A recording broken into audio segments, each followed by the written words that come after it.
All right, so tonight we're gonna check out this knife here. This is the Brian Tighe Compact Tighe Fighter. Have a look-see. Thank you, SMKW.com. Let's get into this.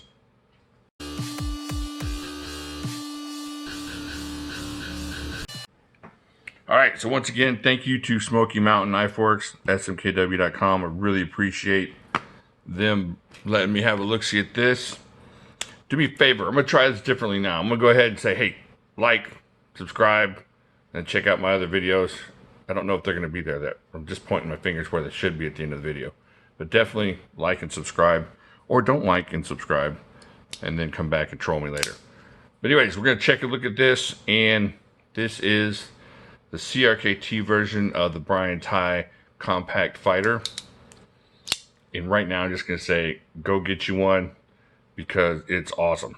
Now that I've got that out of the way, I know what y'all are thinking. Sometimes y'all must be wondering, why does it doesn't seem like he doesn't dislike any of the knives that Smoky Mountain sends him?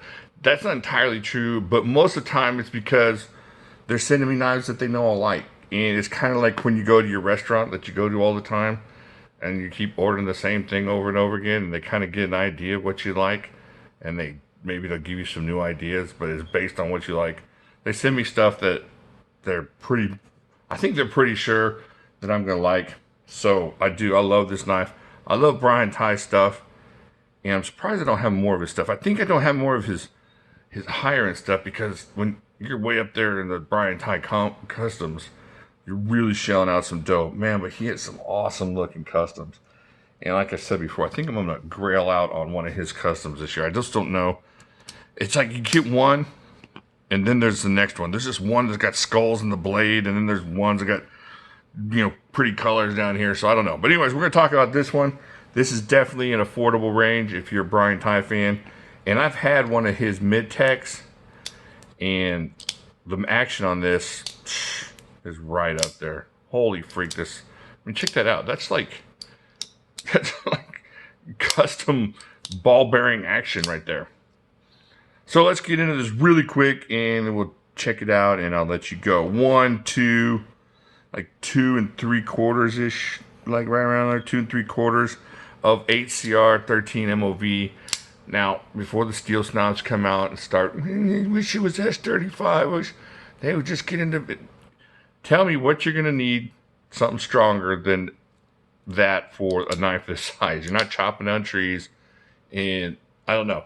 For a knife that's just like this, just like something you're gonna throw in your pocket, this is about just a great knife. And to miss out on this opportunity or this experience with this knife because you don't like 8CR13 and you don't have any other reason besides you saw it on a forum somewhere, then you're gonna miss out, because this knife is awesome. Drop shot. I can't stop drop shot. Watch this. Back and do it. Oh man, it's not even hard. It's not even difficult. Here. Go right hand for the flipper. Yeah. Right hand. I can't feel my thumb stud. There we go. I'll leave that right there just for a second. Okay, so we got 2 3/4 inches, 8CR13. Got the Brian Tighe. I don't even know if that's showing up. Fighter logo there. Let's see what else we got here. Awesome thumb studs on this thing. I love the thumb studs. I mean, you saw me catch it with my middle finger here on the backside, thumb there, and of course you can flip it. This thing is awesome. And you can also push the button and flick it open if you're good at it, which I'm awesome at it apparently. It's just I'm a natural with knives. Just, like I was born with a knife in my hand.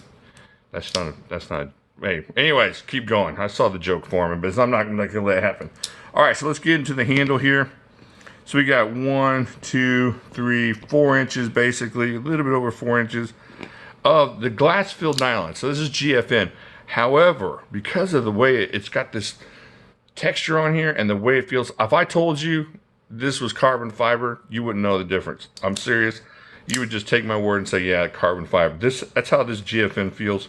It feels fantastic on here. Just awesome, super sturdy, and really good in hand. Now, when I first got this knife, I was trying to figure out how it was going to fit in my chunky hands, because if you look, my hand basically covers up the handles, especially if you go where the grip is. So we're having problems there. But when I got it in hand, I found out that this splits between my pinky and my ring finger, and it feels really, really good there, right there. Even with that lanyard, which substantial lanyard area. I'm going to put a lanyard in there, obviously. But as far as even in my hand, which is rather large, especially width-wise, this feels good. This feels totally useful, and it feels like something I could use for different projects or whatever I'm trying to use this knife for.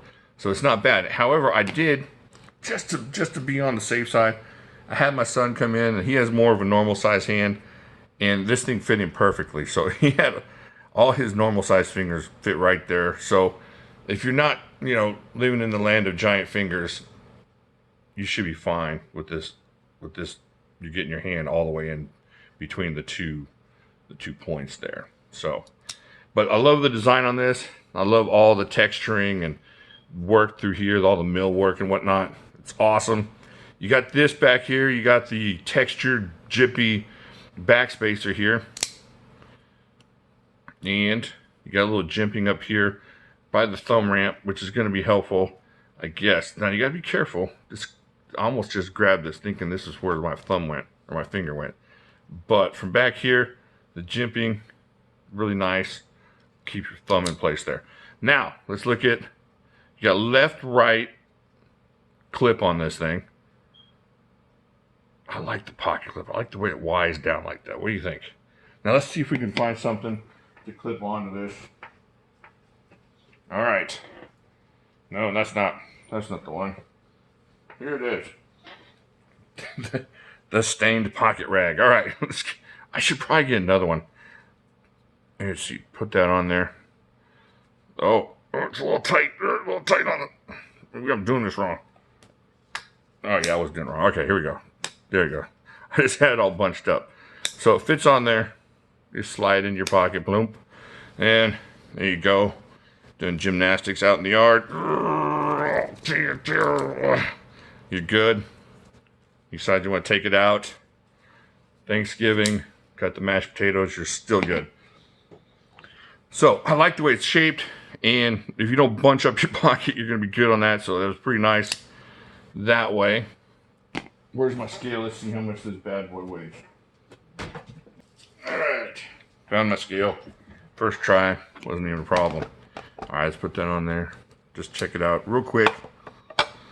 So 3.25 ounces is just over pocket chunker weight at 3.25 ounces. It's still really, just a great little knife here. Not a little knife. It's almost a 3-inch blade. And let's check it out for our European friends. 93 grams. Still staying nice. Under that 100-gram limit there for some of y'all. So, you're going to look at the price on this. You're going to look at the quality of knife you're getting, and you're going to be really happy. This is not something that you're going to feel bad about having. The Tighe Compact Fighter is awesome. Here, let me give you a little bit of a look-see about comparing it to size, to a kind of what you call like a smaller type of blade. So there's the DPX heat on that thing. Have a look-see there. So you're just missing out a little bit on that. What about like maybe a third of an inch on the blade there? Is that what that looks like? Not even that if you get it right place. Yeah, about a third to half an inch. About half an inch, I guess, on that blade. Man, that DPX heat's a great knife. No, not a third of an inch. Okay, anyways. So there's the heat. This thing fits. Now this thing fits a little bit better in my hand because it doesn't have this little jag down here at the end, like the Tighe Fighter does here. The compact Tighe Fighter. So have a look. Definitely, if you're into EDCable knives, if you're into button locks, and if you're into that reversible carry or left-right carry, this thing is awesome. This thing is hitting everything that you're going to want to buy for. And for the price you're going to get this, you can't hardly beat the knife. It's a fidgety knife. It's a useful knife.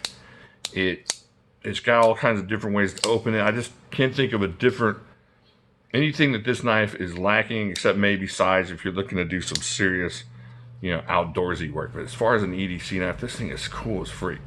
And it's something I'll probably be getting another one. This is the kind of knife that you want to give to your buddies or something. Definitely a good first knife. Man, look at that thing. I know I'm bothering y'all flipping too much. Sorry about that. I'm going to put it down here. Have the last look here before we put it down finally. Have a look. Check that out.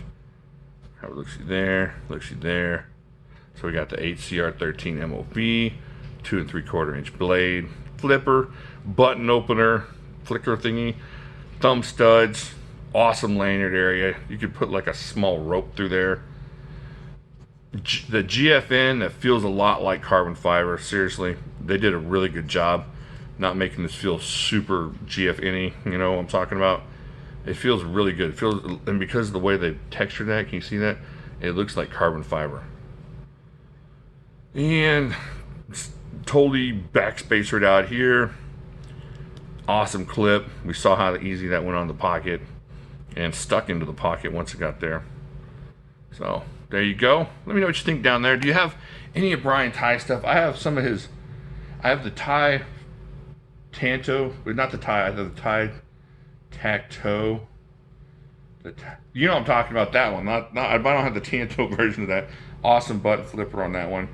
This one's awesome. I had one of his mid-techs and ended up getting rid of it, but not because it wasn't awesome. It's just because I needed the money for another knife. But this is right up there. This feels really good and is very comparable to the kind of feeling you're going to get with his custom stuff, because the flipper's awesome. Look at that. IKBS bearings, and just totally easy to turn this thing in fidgety and a useful fidgety type of knife. All right, I think that's it. Let me make sure. That's it. Let me know what you think down there. I'll talk to you later.